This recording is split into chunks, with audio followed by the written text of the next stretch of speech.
भाष्य केलेलं आहे या दोन्ही घटनेंवर.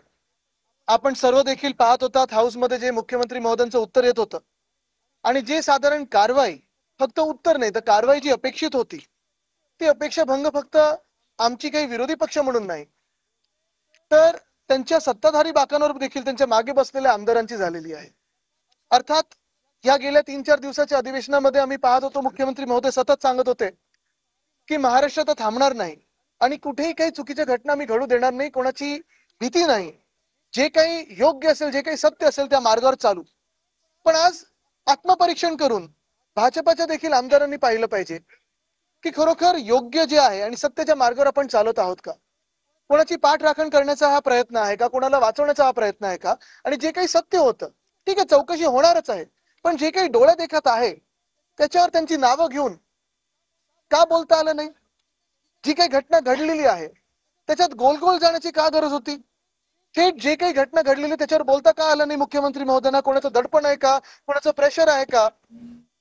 मी आपल्याला आठवण करून देतो, सकाळीच मी ही मागणी केली होती की साधारणपणे जे देवेंद्र फडणवीस साहेब आक्रमकपणे विरोधी पक्षाच्या बाकावरनं बोलत होते ते भाषण आम्हाला आठवतात, त्यांच्या मनातली भावना आठवते आणि तीच भाषणं जी आम्ही ऐकतो तेव्हा असं वाटतं की आता मुख्यमंत्री झाल्यानंतर तशाच कायद्याची अंमलबजावणी जे काही त्यांना अपेक्षित होतं त्यावेळी ते करणार आहेत की नाही.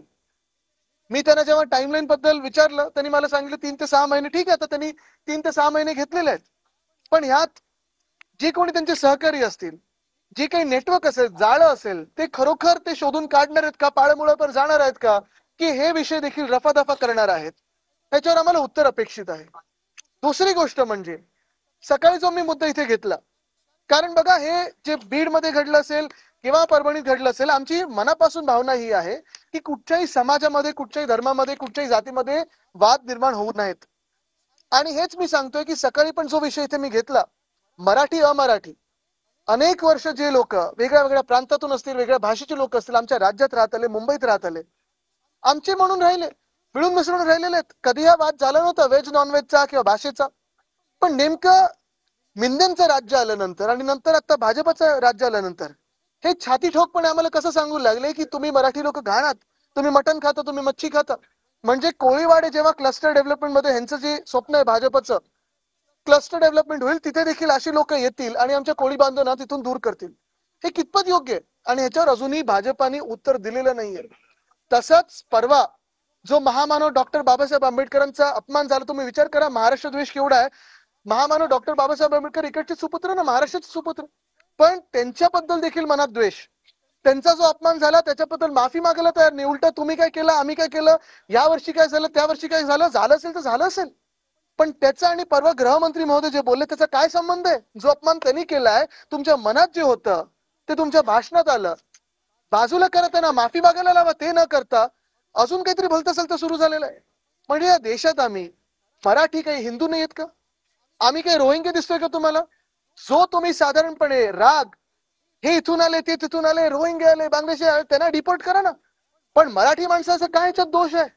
जो दोष तुम्ही आमच्यावर लावू इच्छितात, जे काही वाद तुम्ही जिल्ह्या जिल्ह्यामध्ये निर्माण करायचे, जी काही भांडणं आमच्यामध्ये निर्माण करायचे, आम्ही ती निर्माण होऊ देणार नाही. आम्ही इथे महाराष्ट्र म्हणून आलेलो आहोत आणि महाराष्ट्राचा आवाज बुलंद केल्याशिवाय राहणार नाही.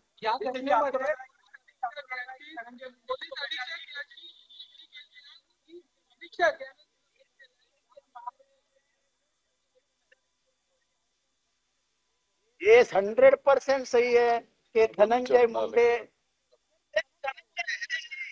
लेकिन वाल्मीकि करार को भी बचाने की कोशिश ये सरकार कर रही है. सरकार ने किधर भी स्पष्ट नहीं किया कि उसको 302 में आरोपी किया जाएगा. सरकार कह रही है कि इसका इतिहास बहुत पुराना है, लेकिन इतिहास हम खदेड़ के निकालेंगे, ऐसा नहीं कहा है.